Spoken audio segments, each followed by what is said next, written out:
We're talking about children of God that have been waved into our country for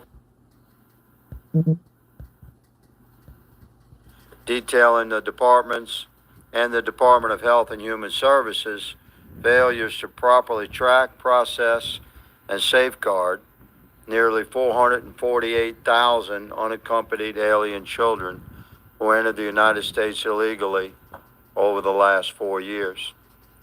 The Biden administration's open border policies led to severe ramifications in which unaccompanied alien children were destined to be trafficked and exploited. President Trump has taken decisive action to close our southern border, virtually eliminating the flood of illegal immigrants entering our country. The executive has taken action, and now it's up to us, sitting members of Congress, to conduct essential oversight and codify security of our border that cannot be exploited by future administrations. Yet the ramifications of the past 4 years continue to unfold with lasting consequences and impact on hundreds of thousands of young lives. The failures of the previous administration led to unaccompanied children who have been lost in the system that was established to protect them and to protect the citizens of our country. I've been meeting with Inspector General Kafari for years, and I've always been incensed at the failures and the prior administration's attitude towards ignoring the responsibility to track and properly process tender-age, illegal, unaccompanied minors.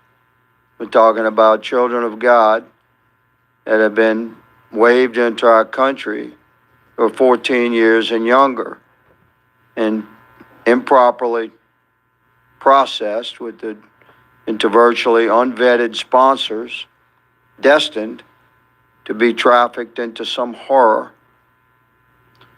The findings of the report we're going to discuss today are a double-edged sword. While some vulnerable children have likely been trafficked, exploited, and subjected to forced labor, the report also found that older teens had been, in some cases, convicted of crimes in their country of origin and were gang members. While the hardworking men and women of ICE may want to do their best, the sheer volume of cases enabled the prior administration's open border policies to simply overwhelm the system. The Inspector General's report states that as of September 2024, ICE has just over 1,000 staff to monitor over 7.5 million non-detained cases. It's literally impossible for ICE with a 1,000-member staff to personally interact with these millions of tender-age, illegal, unaccompanied minors. The Inspector General shared with my staff that almost 300,000 kids have unserved notices to appear for their court date. Of that number, 58,000 are aged 12 and under. I say again, for Americans listening, 300,000 kids have failed to appear for court. 58,000 are 12 and under. We have no idea in many cases where those kids are. We're going to talk about that today with DIGG Kafari. I'm glad that ICE under the Trump administration has accepted all of the IG's recommendations contained in the report. Inspector General Kafari is an honorable man, and I know him personally to be incredibly focused on identifying, locating, and rescuing these children. I look forward to his testimony as we continue to examine this issue to ensure these children are properly identified, cared for, and protected. I recognize my colleague, Ms. Lee, the ranking member for 5 minutes or the time she may consume for her opening statement. Thank you, Mr. Chair.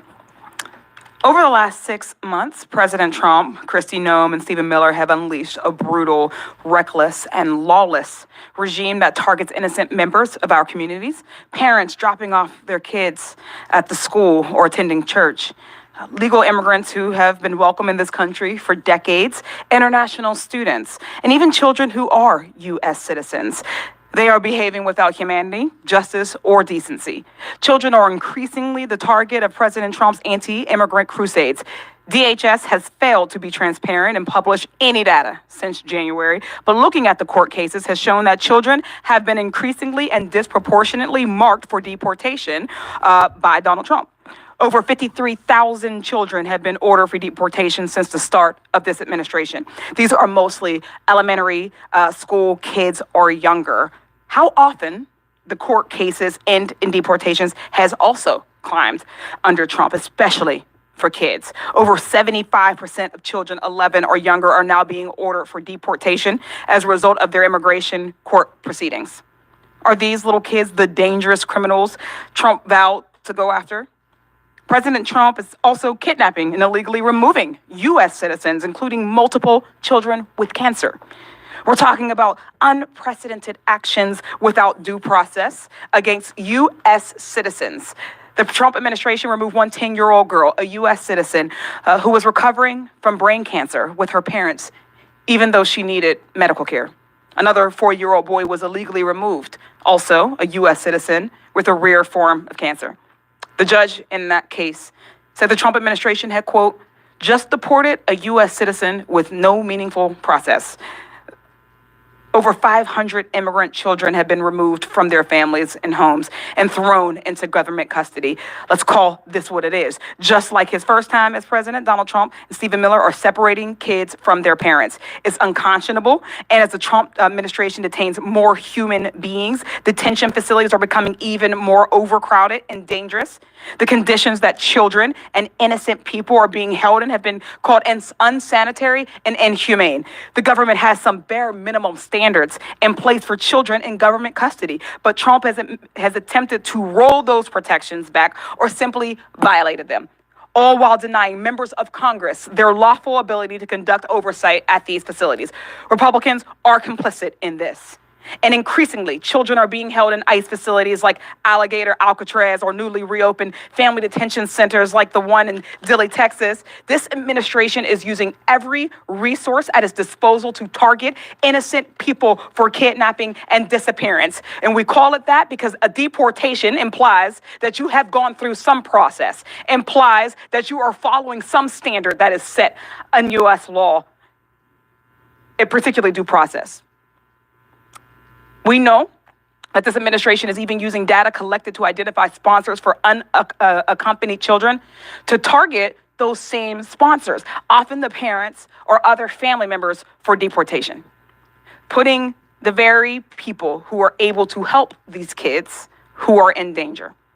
These are unspeakable injustices that demand oversight, and we have a witness here today who bears the responsibility of conducting such oversight.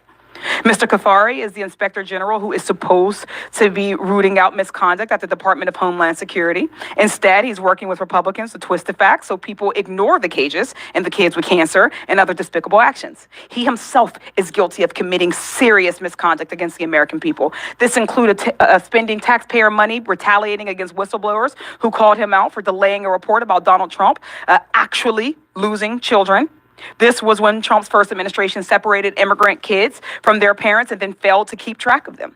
As many as 1,360 of those kids were never reunited with their parents. Inspector General Kafari has made clear that he is interested in protecting Donald Trump, not lost children, and that he has no problem lying to Congress to further his goals. On this issue, he has absolutely zero credibility. So when the Trump administration creates a culture of terror in which children are afraid to go to school or children are afraid to speak to authorities for fear that they or someone they love will be snatched and deported, children suffer. These policies leave children at greater risk of trafficking and exploitation. I expect my Republican colleagues to care about this because their constituents certainly care about child sex trafficking, whether it's through the immigration system, like this hearing alleges, or by a U.S. citizen facilitating other powerful U.S. citizens. It's time for them to prove it. Right now, Speaker Johnson is helping Donald Trump block the release of all the files relating to child sex trafficker Jeffrey Epstein. If you want to take a stand against child trafficking, let's do it together. When powerful people exploit children, they must be held accountable for their actions. And if they try to mislead the public and hide evidence, we can't let them get away with it. So we can't allow individuals, especially those at the highest level of our government, to protect child sex traffickers. So today, that's why I will be offering a motion to subpoena the Department of Justice to release the Epstein files. Numerous members of this committee and this subcommittee have called for answers and transparency. So let's do something about it. Rep. Biggs has said we want to get to the bottom of it. Rep. Mesa stated, I believe we need answers on Epstein. If 1,000 kids were trafficked, how is there only one accomplice? Rep. Perry has written to Pam Bondi on Epstein saying the American people deserve answers and justice, particularly in matters involving grave allegations of criminality and misconduct by influential figures. Rep. Boebert said, we deserve the truth about the Epstein files. Yesterday, our Government Operations Subcommittee approved a motion directing Chairman Comer to subpoena Ghislaine Maxwell to appear for a deposition before this committee. But Ms. Maxwell is currently serving a 20-year federal prison sentence for her role in sex trafficking children with Jeffrey Epstein. She could have a motivation to protect powerful people to get a lighter sentence. We need the actual Epstein files to get the full truth. So I hope my Republican colleagues will join me in supporting a motion to subpoena the Department of Justice to release the Epstein files. With that, pursuant to Clause 2K6 of House Rule 11, I move that the subcommittee issue a subpoena to the Department of Justice for the full, complete, unredacted Epstein files to be delivered concurrently to the majority and minority of the Subcommittee on Federal Law Enforcement of the Committee of the Oversight and Government Reform. The ranking member has introduced a motion. The committee will hold this motion in abeyance until the end of today's hearing. The committee will now proceed with today's hearing. I thank the Honorable Joe Kafari for joining us today. Let me introduce him. Before I introduce Mr. Kafari, for the record, without objection, Representative Crane of Arizona is waived onto the subcommittee for the purpose of questioning the witnesses at today's subcommittee hearing. Without objection. Introducing our witness today, Joseph V. Kafari was confirmed by the United States Senate as the Department of Homeland Security Inspector General on July 25th, 2019. Dr. Kafari previously served as a policy advisor for Military and Veterans Affairs for Governor Doug Ducey of Arizona, and previously for Governor Jan Brewer. He served more than 40 years in the United States Air Force on active duty in the reserves and in the Arizona National Guard. He began his military service after graduating from high school and enlisted in the United States Air Force in 1977. He served in a variety of leadership positions with the Air Force Office of Special Investigations, as well as with the Department of Defense Office of Inspector General. He was a commander in the Air Force Office of Inspector Commanders with MacDill Air Force Base in Florida, England Air Force Base in Louisiana, Naples, Italy, and with North Atlantic Treaty Organization. In 1989, he received the AFOSI Outstanding Officer of the Year Award. He also served for more than 20 years in the Department of Justice in a multitude of roles dating back to 1993. In 2013, he retired from his position as Assistant Special Agent in charge for the Office of the Inspector General in Tucson, Arizona. In other capacities, he has augmented the United States Senate and the House Intelligence Committee and the DOJ Office of Overseas Prosecutorial Development.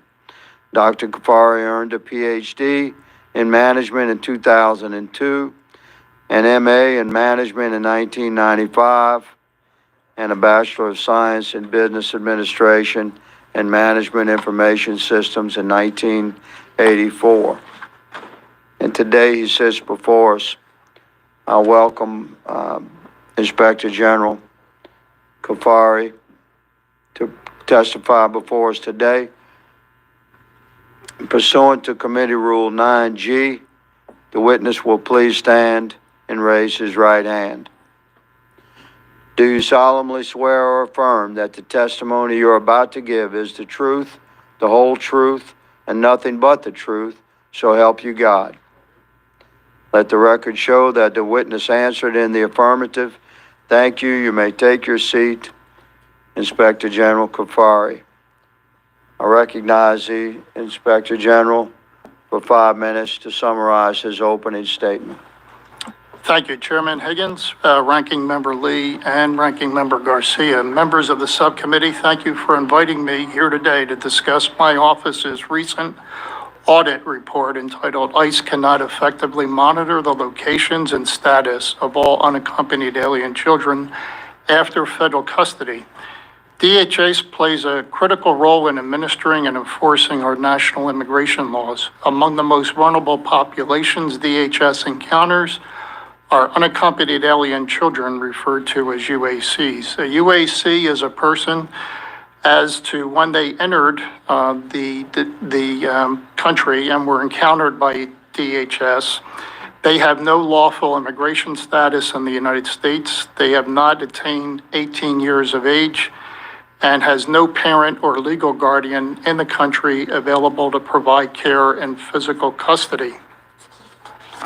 Each year, thousands of UACs have entered the United States and are placed into federal custody. Federal government has a responsibility not just for enforcing immigration laws, but for ensuring the safety and welfare of these at-risk children. While ICE's immigration enforcement priorities typically weigh the risk an alien poses to the public, but with UACs, the agency must also ensure a vulnerable child does not become the victim of trafficking or otherwise exploitation.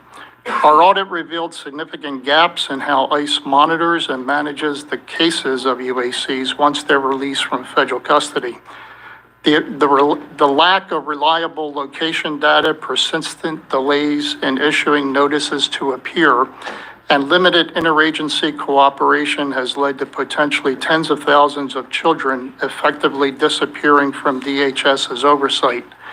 This is not simply an administrative or paperwork shortcoming.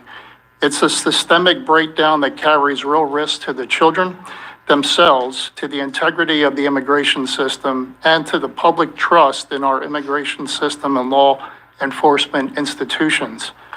In 2023, my office initiated this audit after two key events. The first was a change in a 2021 Memorandum of Agreement between DHS and the Department of Health and Human Services. Specifically, the parties removed the requirement for HHS Office of Refugee Resettlement to provide ICE with biographic and biometric information and all potential sponsors and adult members of that household, which were then used for vetting. The second was significant media reporting involving UACs, which were potentially in dangerous conditions following their placement into a sponsor's care by HHS. Early into the audit, it became clear that the uncertainty surrounding the whereabouts of such a large number of UACs warranted a management alert to flag this matter for the Department of Homeland Security as well as Congress, and we issued that in August 2024. In our final report, which was published in March of this year, my team found that between fiscal years 2019 and 23, ICE did not effectively monitor the location and status of all UACs once released or transferred to HHS custody. In that time, ICE transferred more than 448,000 UACs to HHS, most of whom were released to sponsors. Of that population, ICE did not issue more than 233,000 notices to appear to the UACs to generate an assignment in their immigration court. Our auditors discovered that more than 31,000 releases, addresses of sponsors were blank, undeliverable, or missing apartment numbers. We also learned more than 43,000 UACs who were served with notices to appear failed to actually appear for their scheduled court date. As I stated at the beginning of my testimony, ICE's posture for monitoring UACs was insufficient. The shortcomings leave children vulnerable to exploitation, trafficking, forced labor, or involvement in criminal activities. Without sustained data sharing coordination at the federal level and staffing and overall policy guidance to DHS, they will not be able to guarantee that UACs are safeguarded from harm while in the United States. We made 6 recommendations to improve ICE's monitoring, all of which they accepted. In closing, thank you for the opportunity to testify. I look forward to answering your questions. Thank you, Dr. Kafari, for being here. I recognize myself for 5 minutes for questioning. Inspector General Kafari, I'd like to clarify for the record that you and I have been working together since 2019 pretty closely, have we not? We have had many telephone conversations and back during the horrible COVID era, we had virtual meetings, and we've had many personal meetings, have we not, good sir? Yes, sir. Right.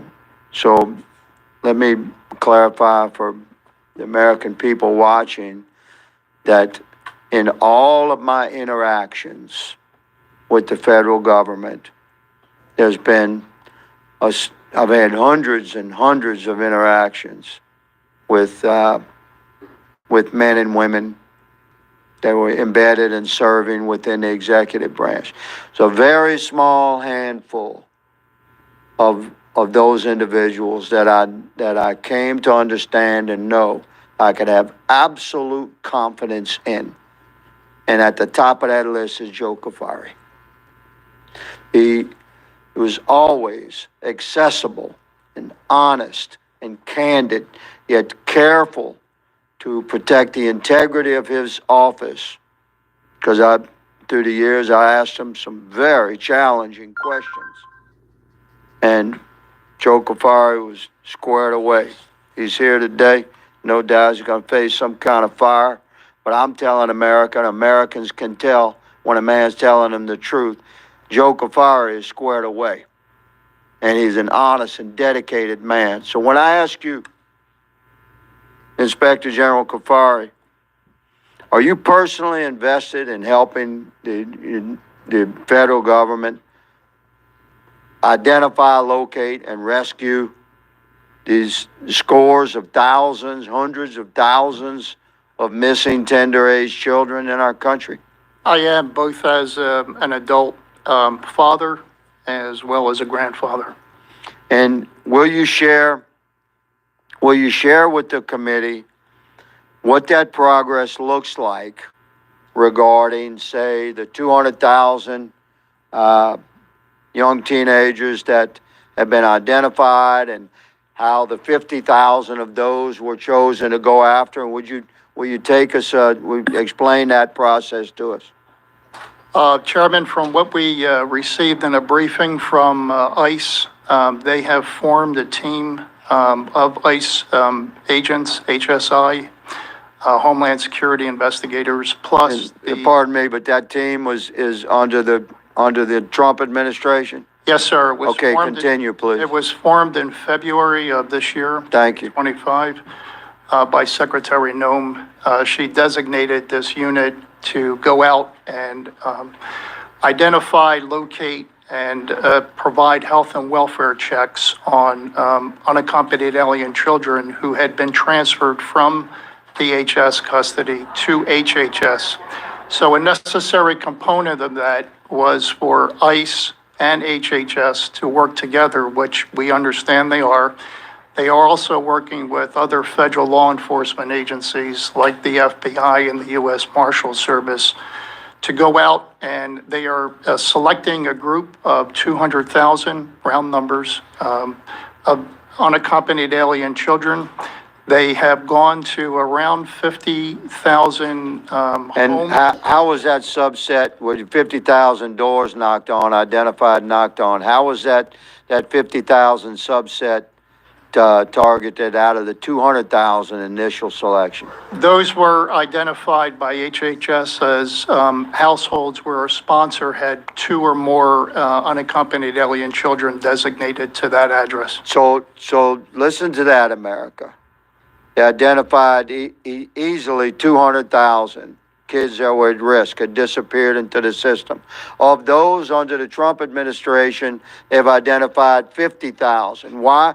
Because there are 50,000 of them had multiple sponsors, had multiple kids coming to the same address. So out of those 50,000, what happened, Joe? They were able to, from what we understand, they were able to identify and physically locate 12,000 unaccompanied alien children. And how many sponsors were arrested? The number that we were given is about 400. About 400.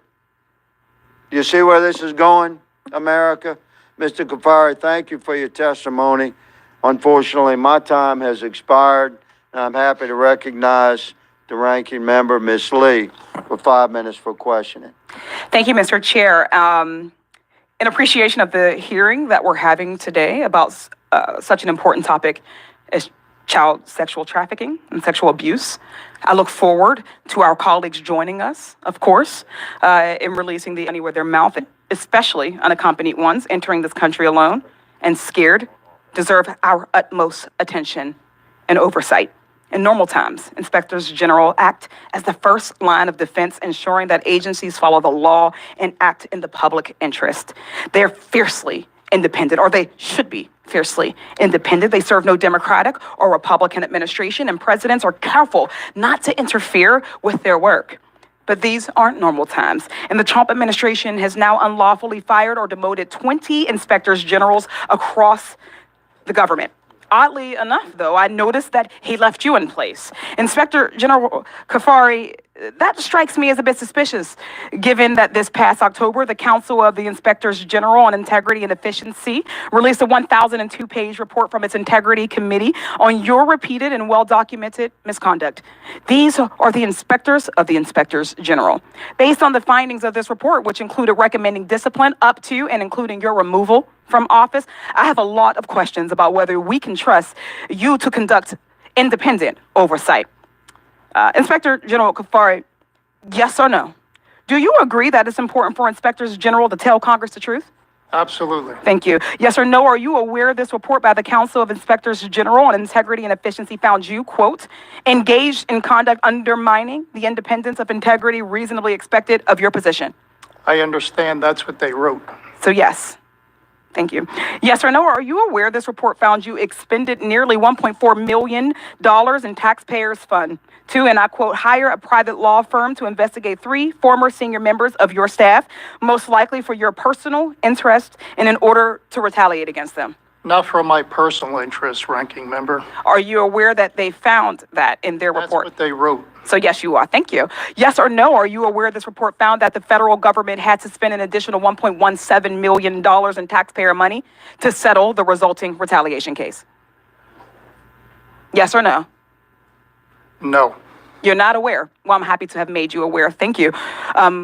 Are you aware this report concluded that you, and I quote, abused your authority in the exercise of your official duties and engaged in, quote, a gross waste of taxpayer funds? Yes or no? Just so I can clarify the question that you raised, that was an MSPB, Merit Systems Promotion Board hearing that we made a settlement with a litigant.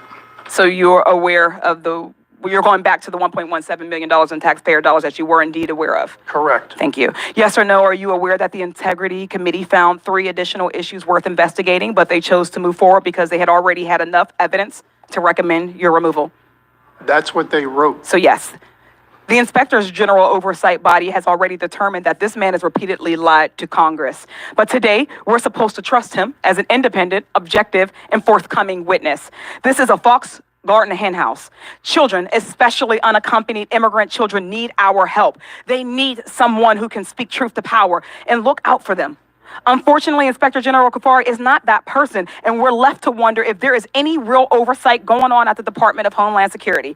According to DHS employees, in their rush to round up as many people as possible, they've abandoned other critical duties like fighting drug trafficking, human trafficking, and child exploitation. How is that good for children? How is that good for this country?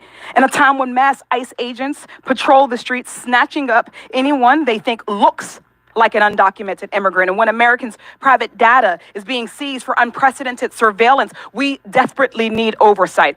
Instead, we have a corrupt and incompetent Inspector General at DHS. I yield back. The gentlelady yields. The gentleman is recognized. Mr. Biggs seeks recognition. Thank you, Mr. Chairman. I ask unanimous consent to enter the following documents into the record related to a smear campaign of Mr. Kafari's character and career, which we just heard from the other side. I will say that I do trust Mr. Kafari. I've read his report, and he is very interested in saving and protecting victims of human trafficking. So the first one, Mr. Chairman, is this. An email from the Council on Inspectors General on Integrity and Efficiency Assistant Counsel Bryce Harrison confirming that Mr. Kafari is not under investigation by DIGG. A letter from former Department of Justice Inspector General Michael Horowitz thanking Mr. Kafari for his excellent service to the DOJ IG's office. An email from IG Horowitz again thanking Mr. Kafari for his outstanding contributions to the DOJ IG office. A letter signed by the chairman and ranking members of the House and Senate Homeland Security Committees congratulating Mr. Kafari on his unanimous confirmation and calling on him to take decisive action to turn around a dysfunctional and demoralized IG office. Number 5, Mr. Kafari's performance report praising him as an exemplary airman and noting his mentoring of future leaders and the inventor of smart approaches to a critical review of sexual assault. Number 6, Mr. Kafari's personnel action report confirming voluntary retirement from DOJ IG, refuting reports of his firing. What I cannot enter into the record is any actions taken by the Biden administration against Mr. Kafari related to a DIGG complaint because despite receiving the report as his appointing official, President Biden declined to take any action against Mr. Kafari, thus closing the matter without action. I'd ask that those be admitted through unanimous consent, sir. Without objection. Thank you. Mr. Perry, the gentleman is recognized for 5 minutes for questioning. Thank you, Mr. Chairman. Mr. Kafari, thanks for being here, and I associate myself with the comments regarding your career with Representative Biggs and the chairman himself. Thank you for what you do. The numbers in this subject are staggering. 448,000 UACs transferred to HHS, of which 31,000 sponsors have sponsor addresses that are blank, undeliverable, missing. It's 31,000 kids, at least. No clue where they are. We have reports of UACs being placed in sponsors in gang-controlled areas, rundown apartment complexes, dilapidated motels. 14,500 alone were released to unrelated sponsors. Unrelated meaning they didn't have family members. I mean, that's 14,500 souls. Secretary Mayorkas in 2021 issued a memorandum that deprioritized UAC cases, directing federal officials to focus enforcement resources on other categories of removable aliens. Mr. Kafari, the DHS Office of Inspector General investigators have statutory law enforcement authority, including the power to make arrests, execute warrants, and carry firearms. I just wonder at what point, if there is a point, did the Secretary's actions reach the level of child endangerment, child abandonment, child abuse? Did anybody in your office ever investigate or consider investigating Secretary Mayorkas for criminal activity in this regard? Not to my knowledge, Mr. Perry. What would it take? Is there anything that it would take? I mean, at what level? I mean, these are so-called policies, but the result of which, if you as a parent, as a guardian, took a child and abandoned it on the street, these are thousands in any case that were abandoned somewhere by policy. If you did that as an individual, you would likely be charged with child endangerment. Is there, I mean, and I know it's a tough call here because these are policies.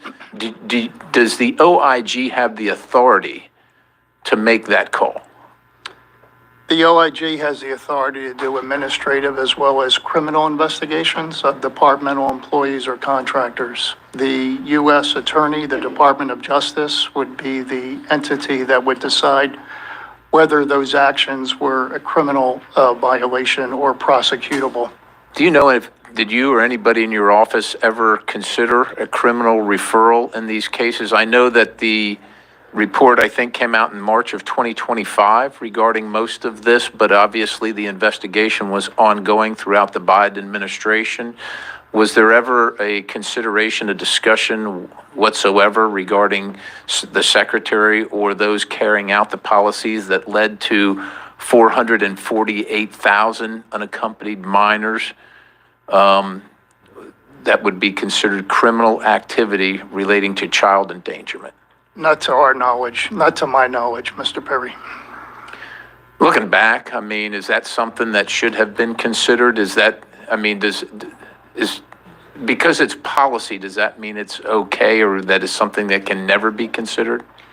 If it's policy, the Department of Homeland Security, IG's office policy is not to look into policies or to charge individuals with violations of policies that are established by the department.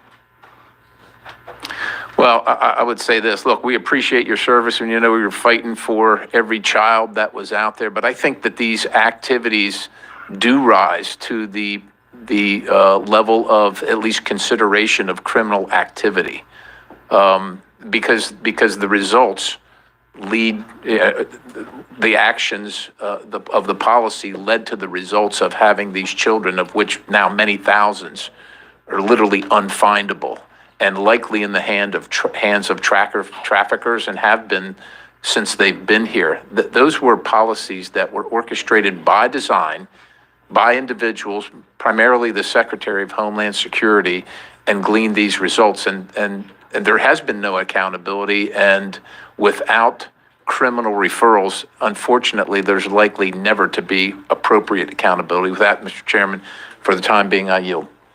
The gentleman yields. Mr. Bell is recognized for 5 minutes for questioning. I believe I'm next. A correction, Ms. Simon is recognized for 5 minutes for questioning. Thank you so much, Mr. Chair. And I'm glad we're having this conversation. For approximately 30 years, I've been working on behalf of young trafficked children in the East Bay. And I cannot tell you how timely this conversation is for the millions of children. I don't care what administration, what they've had to suffer. Because for folks, if you've worked with trafficked children, if you've seen the detention facilities that they are warehoused in this country, both in the federal and county level, you would be shocked. And so I would actually invite members of this committee, of this subcommittee, we should hands-on the child detention facilities that the federal government are operating. They are heinous. So I'm happy to have this conversation, and I know, for many reasons why I came to Congress, but one of them was to fight for the health and safety and the well-being of our families, our communities, and our children. I'm clearly not alone in this fight, and when the Trump administration abruptly terminated funding for legal services for unaccompanied children, yes, many of them trafficked, California's Attorney General, Rob Bonta, led 20 attorneys generals in challenging that decision. President Trump is forcing toddlers, many have seen it, toddlers, many of which who do not speak English, to represent themselves in immigration court. I want to thank Attorney General Rob Bonta for his leadership. California has a strong intent and interest in protecting the legal rights of unaccompanied children. Over 10,800 children, or 11% of all accompanied minors, were released to sponsors in the state of California, making it the highest after Texas. Cutting resources to ensure that migrant children have access to legal services is just one way that this administration is actively punishing and hurting children in their relentless and inhumane immigration agenda that criminalizes and dehumanizes asylum seekers. In May 2025, the Trump administration had filed a motion to completely terminate a nearly 30-year agreement which dictates the basic human rights of children and migrant children, trafficked children in detention, terminated that agreement. The Flores Agreement limits how long migrant children can be detained, and it also requires that government provide children with adequate food. Seems like the floor, right? Adequate food, adequate water, and other necessities like clean clothing and underwear. This administration terminated that agreement. The Trump administration is also working to end the requirement for those basic human rights of children who are seeking asylum. These children are whom some would consider the most vulnerable and at risk in our country. The administration also wants to keep migrant children in custody. In custody, these children are shackled. These children are shackled in custody longer, which only compounds the physical and mental health and long-term traumas and harms and will exacerbate their pre-existing conditions to the trauma of their detention by our government. These harms to both unaccompanied children and families in detention are not only heartbreaking, they are countless. ICE is detaining children with cancer and pregnant women, that's fact, without adequate medical care or due process. There are migrant detainees being held without access to natural light or recreation at Dilley Family Detention Center, which is a warehouse for people in the great state of Texas. There's a lack of clean water for children, and children are not eating. And the Department of Homeland Security revoked humanitarian parole for a 4-year-old baby girl receiving care for a life-threatening condition. I can go on and on.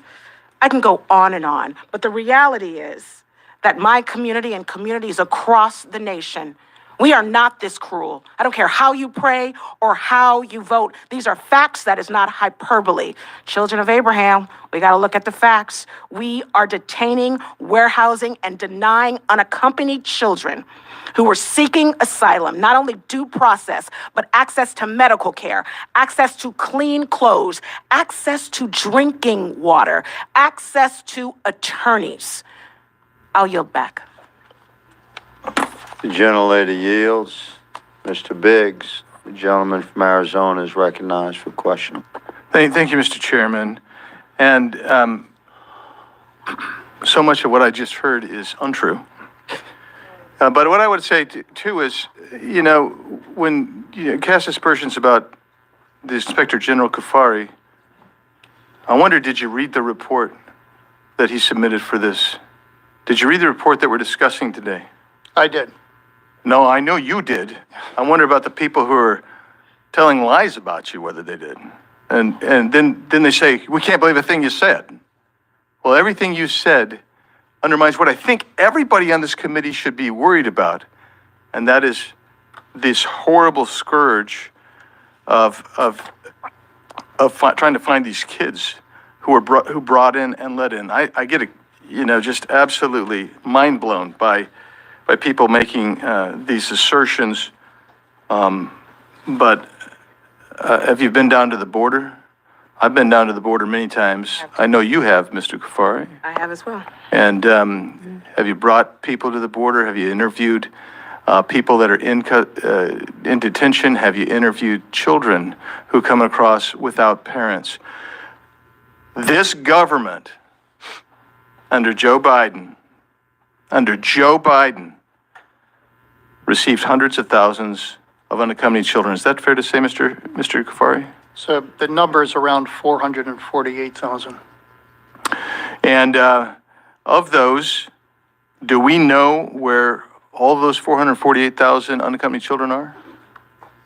As of the date of the report, we did not. Like I mentioned, ICE and HHS are now going out in tandem to go and identify where these children are located. Are you familiar with the case in Orlando, Florida, where 22 children at one time or another were placed with a strip club? That's a new one. Yeah. Well, that happened. And you know what? That's not the only time that type of thing happened. Multiple children going to the same address, which turned out to be vacant addresses. Is that right? That's correct. There was one instance where our audit team, and I have some of those senior members here with me today, went physically out to look at addresses. There was one address where 35 unaccompanied alien children were designated to be, and it was a non-existing address. Were there records kept about the vetting of the sponsors that were being placed, where these children were being placed under the Biden administration? The change in the MOU between HHS and DHS in the summer of '21 removed the requirement for DHS to do the vetting. That vetting then fell on HHS to do, but it was only for the adult sponsor, not for all the individuals in the home. And are you referring to the Mayorkas 2021 memo that deprioritized unaccompanied children cases, labeling them non-criminal? I think that he issued that memorandum in the fall of '21. This is a change in an MOU that happened in the summer of '21 that predated that. Okay. So, Mr. Perry brought up offenses against children.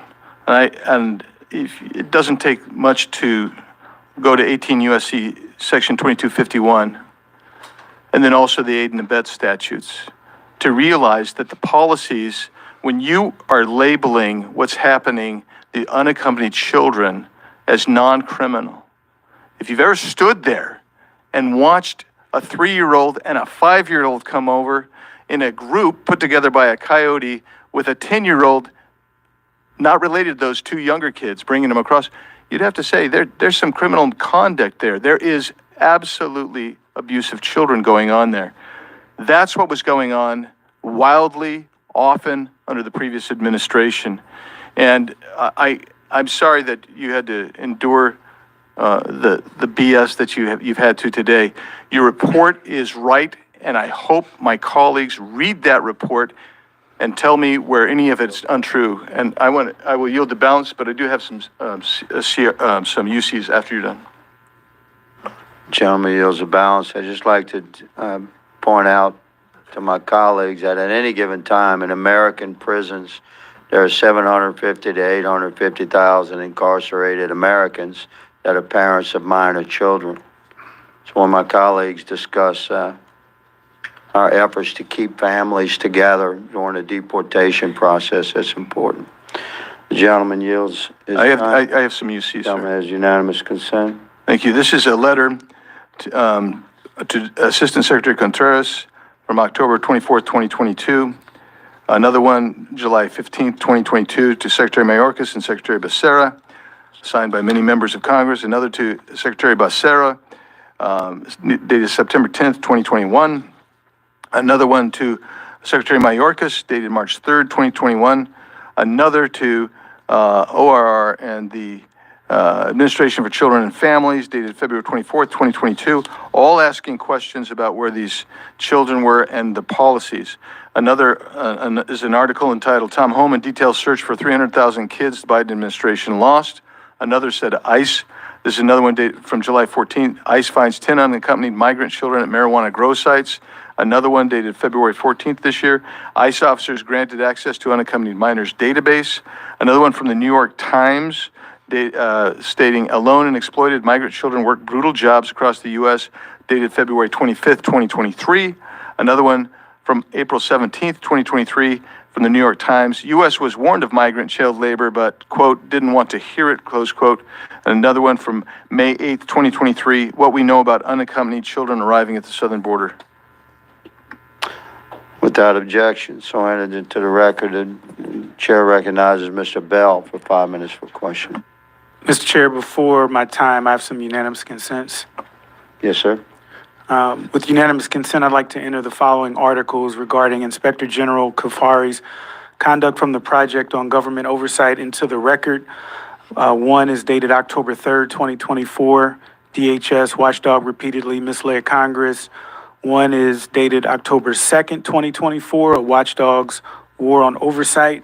One is dated April 20th, 2021, pulling punches.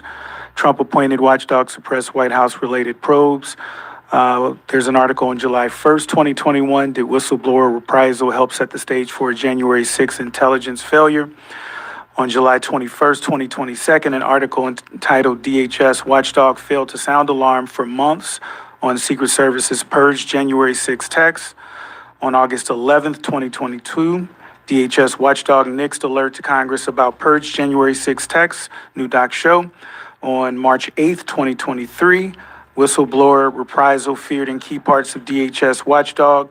On January 6, 2023, DHS Watchdog regularly purges texts on government phone despite ongoing investigation. And lastly, DHS Watchdog on July 27, 2023, DHS Watchdog settles whistleblower reprisal case for $1.17 million. Mr. Chairman, I would like to enter into unanimous consent.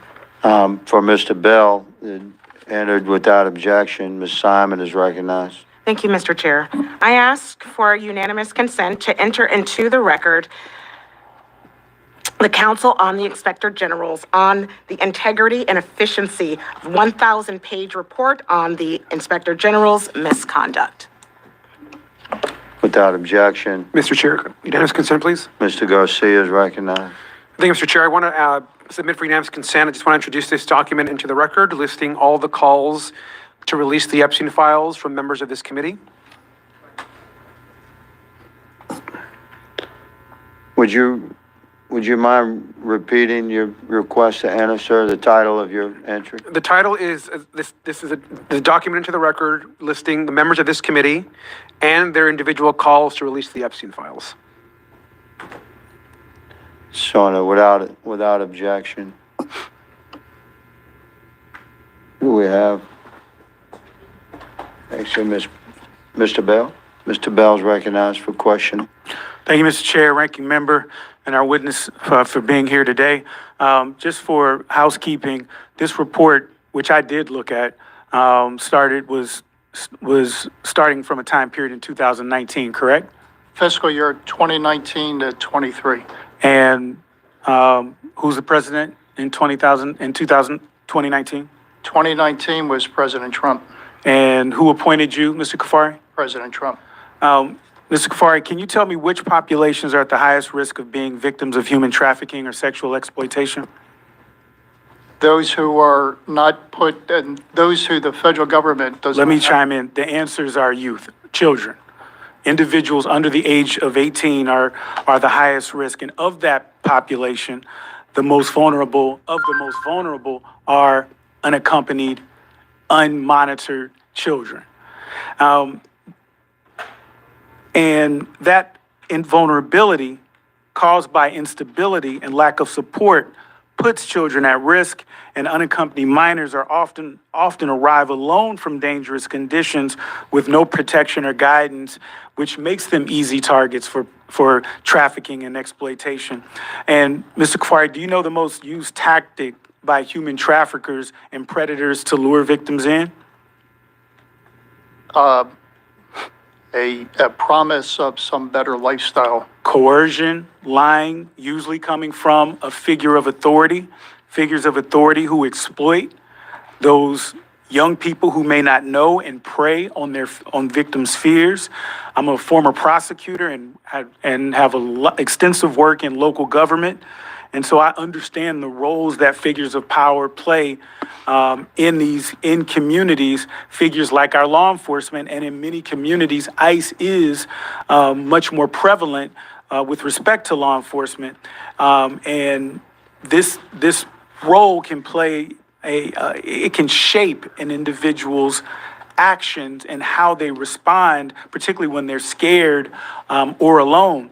And so, got a couple quick questions for you. Are you familiar with reports in Philadelphia of a man posing as an ICE agent who robbed people and actually false imprisoned them? Were you aware of that? I'm a native of Philadelphia. I'm aware of that case. In Houston, are you aware of a man who was arrested after he robbed somebody while also impersonating an ICE agent? I don't know about that. And in Florida, a 23-year-old man was arrested and charged when police said that he claimed to be an ICE officer and threatened to deport two men after he pulled their vehicle over and demanded identification. Were you familiar with that? I am. And so the concern, our colleague talked about things that we should be concerned about, talking about previous administrations in the past. I think these are things that we should be concerned about, like right now. Would you agree with that? I do. And when people are walking around with masks and they are identifying themselves as law enforcement agents, or more specifically ICE agents, that's problematic, isn't it? For whom? Pick the person, the person who's there, the victim, the whomever. You don't. So let me ask you this. So you don't think that it's a problem when someone who might be inclined to rob someone, kidnap them, steal someone, now they know that they can put a mask on, claim to be ICE, and people won't know? Without proper identification?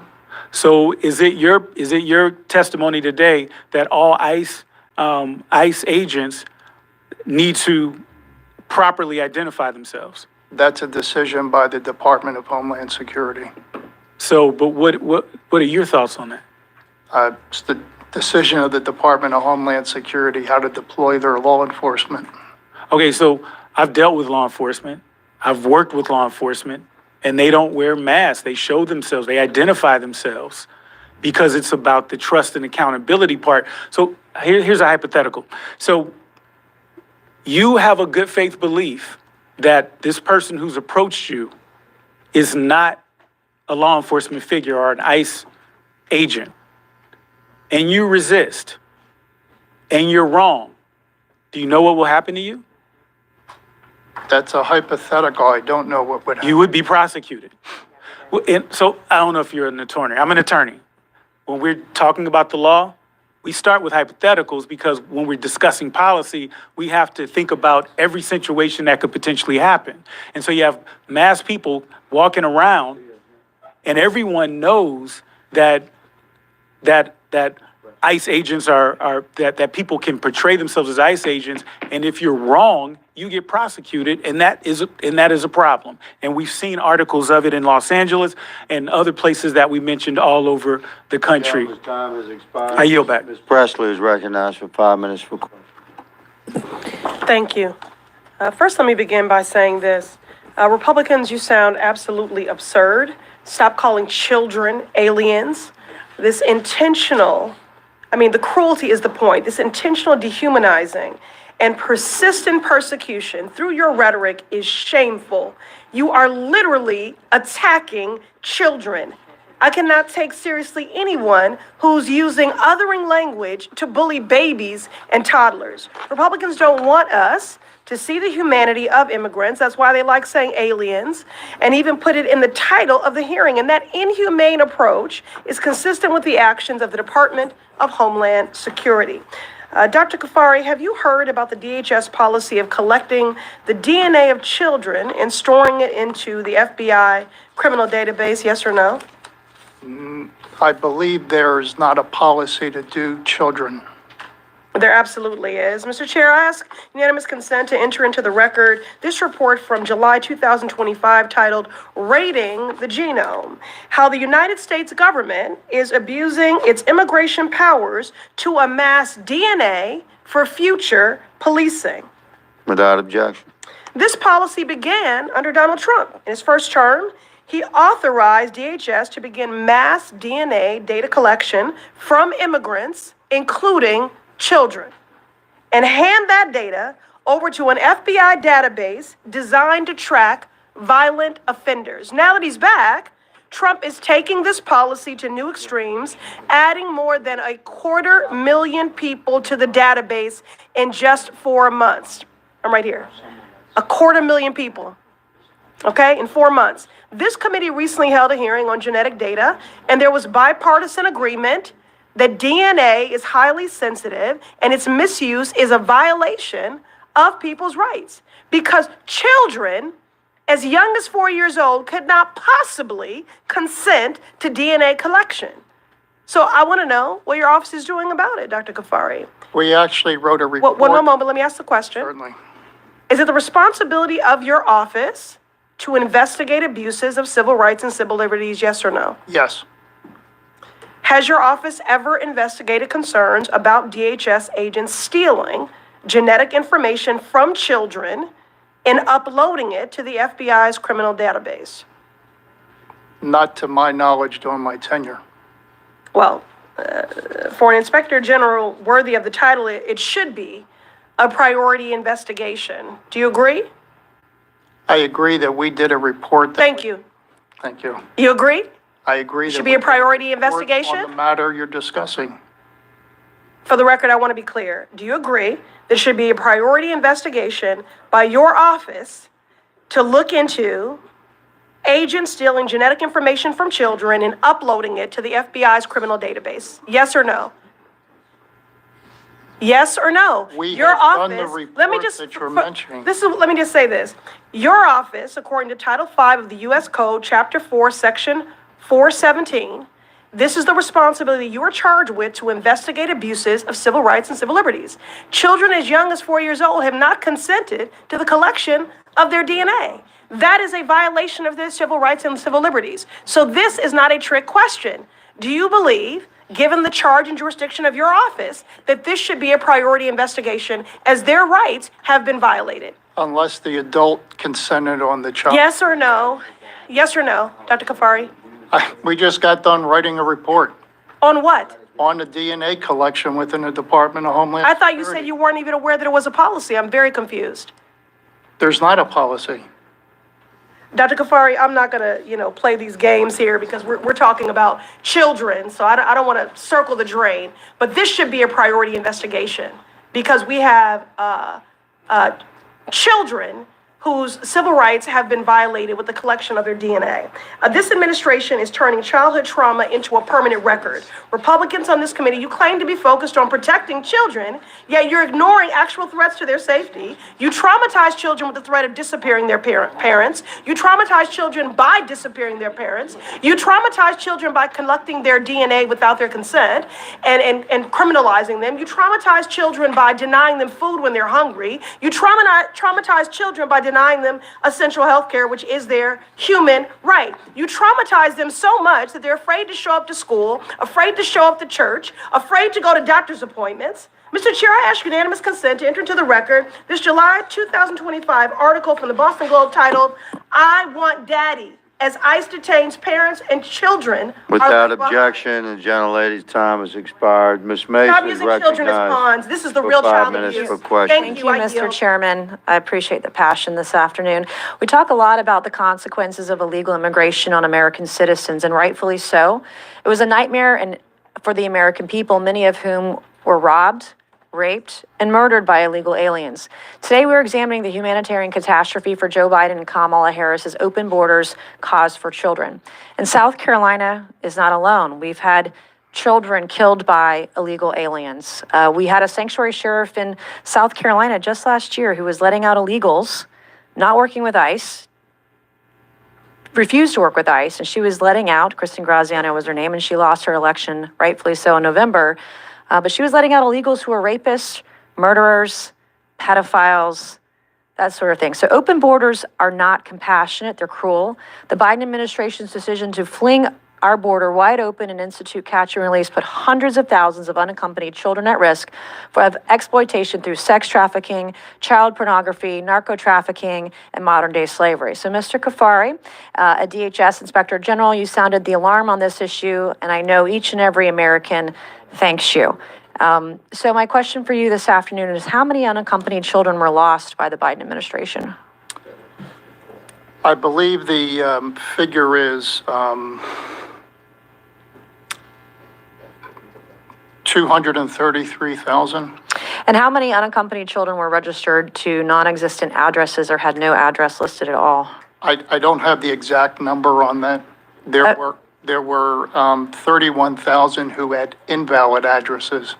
Okay, and in your review, how frequently did you find numerous children registered to the same address? Frequently. And do you believe there were sufficient safeguards in place to prevent these from happening? No. As you mentioned, in 2021, the Biden administration removed a requirement HHS provide ICE with biographic and biometric information to vet the sponsors and adult members of the household of unaccompanied minors. They made it easier to hand unaccompanied children to criminals. How many unaccompanied minors the Biden administration handed over to criminals or known cartel associates? I know that the recent efforts between HHS and DHS have identified 400 sponsors who've been arrested. In your review, how many sponsors did you identify who are criminals or known cartel associates? I don't have that figure. Was ICE able to properly vet sponsors of unaccompanied children for criminal history or cartel ties without biographic or biometric information from ICE? No, they were prohibited from doing so. Crazy. Did the Biden administration conduct DNA testing to verify sponsors claiming a familial relation were in fact related to the unaccompanied child? That's a report that we just published within the last few days. I think the figure was 0.1% of individuals who came to the border had DNA tested. Did the Biden administration, we did that. Okay, so are you aware DHS has a program called Intensive Supervision Appearance Program, ISAP, to monitor the location of illegal aliens on the non-detained docket, manage cases, and ensure compliance? Yes. Okay, do you believe a similar program to track the location of unaccompanied children would reduce the risk of unaccompanied minors being exploited? It would certainly be very helpful. Okay, I want to thank you for being here today, and also as someone who has spent my good part of my political career protecting women and children. I want to say that protecting them from illegals who are rapists, murderers, and pedophiles is supremely important. I have authored dozens of bills to protect women and kids. I'm someone who found myself accidentally uncovering possible child sexual abuse material in November of 2023, and I will fight like hell for women and kids everywhere across the country.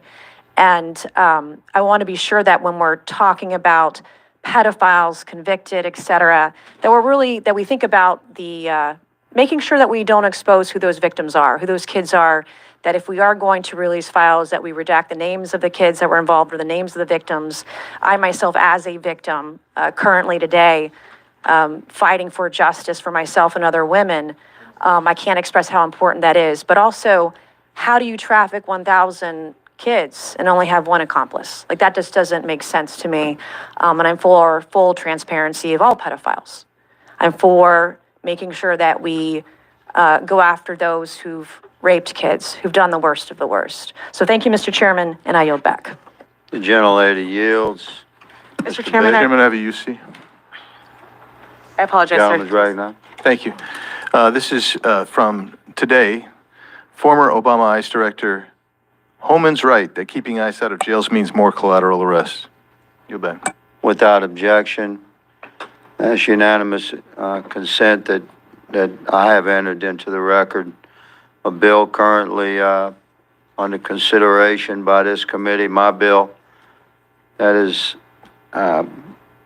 titled Restoring Integrity and Efficiency to the Inspector General Oversight Act of 2025, abolishing the Council of the Inspector Generals on Integrity and Efficiency, and regarding abolishing SIGI, which is considered by many to be a rogue and politically driven, weaponized part of our government. Also for unanimous consent to enter into the record, 8 U.S. Code 1101 under definitions, section alpha, number 3, the term quote-unquote alien means any person not a citizen or national of the United States. That's the legal definition of that term.